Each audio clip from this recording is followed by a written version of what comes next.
We have a lever arm here which is pivoting about at point O, and it has a cable attached to it. And this question comes from Schlenker, chapter 5, and it's number 21. Okay, so it's pivoting about point O, it's a lever, and it has a force of 100 newtons being applied at right angles to the lever, has a tension in a cable at B which is horizontal to the ground, and we're being asked to find out what is the tension in the cable and what is the reaction that's happening here. So it's going to be a reaction. I'm going to draw that in red over here. So there'll be a reaction, and we don't know quite what angle it's going to be, and I'm going to call the reaction RO. I'm going to call the tension in the cable TB, tension at B. All right. Now, we do know some things. We know the angle, the line of action of the force, and we know the magnitude of the force. We know its point of application and its sense, the 100 Newton force. We know everything about that force. We know the line of action of TB. It's going to be horizontal because that's a sliding pin over here, and no matter where we pull the lever, the force will always be horizontal. We don't know anything about the magnitude or the reaction at O, except that we know that it must travel through that point. So the force has to go through that pivot point. This is a classic three-force rule. There's only three forces acting here. Tension at B, the applied force 100 newtons through the top of the lever, and the reaction at O. So we know that all three of these forces must be concurrent. So the three-force rule says that all acting forces on an object, if there's only three of them, must be concurrent, which means all passing through the same point. Now the question is, where will that point be? Well, to find that out, let's see where this force intersects with the force that we know all about, the 100 Newton force, and it's going to intersect exactly at that point there. Now that's very useful for us because we know that the reaction at O has to travel through the pin because that's where it's being applied to the lever, but it also has to go through that point because that's the point of intersection of the other two forces. And if all three forces are going to be concurrent, all three will have to go through that point. So we can now determine the angle or the direction of the reaction at O. It's going to go through that point O, and it's going to go through the intersection of the other two forces on their lines of action. Now that's very useful because that gives us the angle of application of RO, and with the protractor now I should be able to work that out. So let's line the protractor up. Now your accuracy of your answer is going to depend largely on how accurately you measure and you plot things. Now looking at that, it looks like it's pretty close to 5 degrees, maybe just a bit. I'm going to go with 5 because 5 is the actual right answer and it's going to give us a better result. But if you put 5.5, it won't matter. The thickness of your lines can make a huge difference. So we'll say that's 5 degrees. Now, having said all that, we're now going to plot a different diagram using just forces. Now, if you've done this diagram accurately, you can actually use your free body diagram, or sorry, your space diagram, to plot your forces. If you haven't done it accurately, you can start again. I'll start again just to give you a bit of an idea so that you can find it easy to do. Now, in plotting this diagram, my first diagram, in drawing it, I had a scale. It's very important that you draw your diagrams to scale if you're going to use graphical solutions. So my scale for that diagram was 1 millimeter on my diagram is 10 millimeters on the actual mechanical system. Therefore, my scale was 1 to 10. Now, I'm going to draw for my force diagram. I'm going to use a different scale because I happen to know that this is going to produce a long... Well, actually, I might use a very similar scale. I'm going to use... My scale will be 1 millimeter on my drawing is going to equal to 10 newtons of force. Very important when we come to calibrating our results. Okay, so let's travel a bit further down here now and start setting up our diagram. Now I'm going to use a thick pen, but you would normally use quite a thin pen to get more accuracy. Start with the base level. There's my baseline. And over here, I'm going to plot my point, and I'm going to make my reaction another point actually right over here. I'm going to change that. So I want now 45 degrees coming out. Now I can use a protractor if I wanted to produce my 45 degree angle. I could line it up there at 45 degrees, which will be here. Or I could grab my 45 degree set square like I have here, and I could say, all right, there's my baseline. I'll line up the bottom set square, which is the 30 on the baseline, and just move my 45 degree backwards and forwards until I can line it up with my dot. Like this. Either way will produce a result that we want. So there's the line of action of my 100 Newton force. It's going to go through here.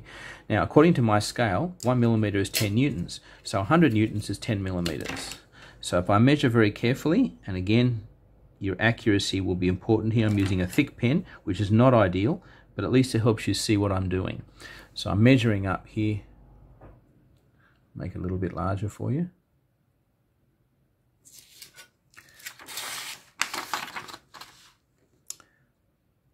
$10 millimeters to there. So that distance there is the equivalent of my 100 newtons force. Now, the next thing I know is, so I have that force acting downwards like this. There's my arrowhead. The other thing that I know is that I have another force which is going to be a horizontal force. Now, if all the vectors added head to tail end up forming a closed diagram, that means that the object's in equilibrium because all the forces are going to balance. And that's the case. This system over here is in equilibrium. You're pulling the lever, you're presuming it's not moving, all the forces are balanced, and you're just applying them and they're stationary. So if that's the case, then all of the vectors have to add head to tail, and I have to have a horizontal vector because that's my force at B. So I'm going to make the horizontal vector down the bottom here. Now that's its line of action, but I don't know how long it is. So how can I determine? Well, I have another force here which is acting at 6 degrees to the horizontal upwards, which means that angle there will also be 6 degrees. So if I create myself, and I'll drop out of here so you can see, a parallel reference line, so I can create a nice 6 degree line coming from the base of my, there it is. So there's the base. It's not a very straight line, is it? Yeah, and even by eye I can see that that's not very straight. Let me line it up a little bit better. That's better. I'll use this pen. Okay, so there's my reference point here. Now from here I want to produce a line that drops down by 6 degrees to represent the vector that I've, or 5 degrees, didn't I? I said 5 degrees up here. 5 degrees. So I grab my line and I find my 5 degree point. There it is, right there.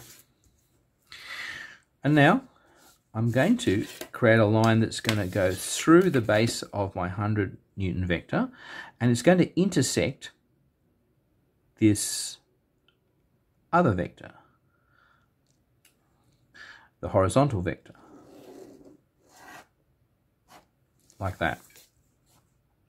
Okay, so 100 newtons here, and my point of intersection is going to be just about, I'd say here. Now, I know that my horizontal vector, my tension's pulling in that direction, so the arrowhead of my horizontal vector will be coming in that direction to there. This force, on the other hand, the reaction force, is going to be pushing back, and it needs to push back in order for the force diagram to close.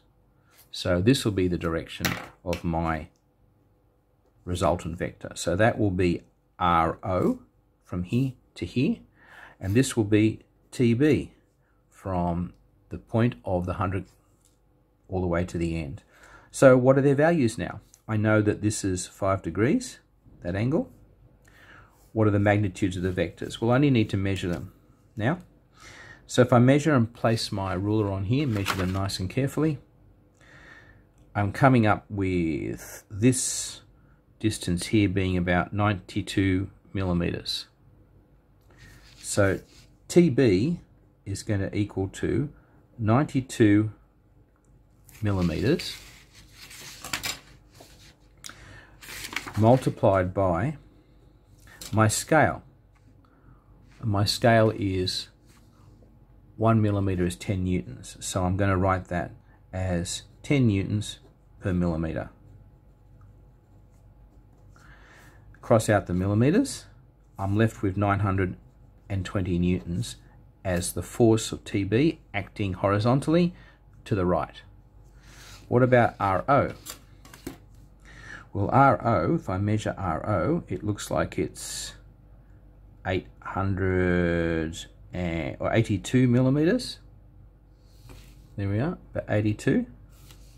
So I can say RO is going to equal to 82 millimeters multiplied by my scale factor, which is 10 newtons per 1 millimeter.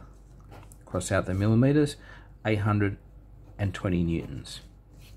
And that's going to act at 6 degrees to the horizontal up to the right. So now I've solved graphically for the force, the tension in TB, which is this tension here, and you notice it makes sense. It's because we've got a mechanical advantage over here pulling with that long lever. We got a high tension in TB, which is what we'd expect with a brake lever, and it's at 920 newtons for an input of 100 newtons, and I've got a reaction which is pushing up at a shallow angle of 820 newtons from point O. Very useful to know that.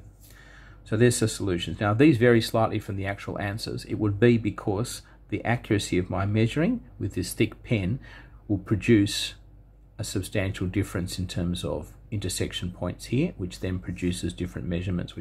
So accuracy becomes everything when you're doing graphical solutions, but that's the correct method. Goodbye.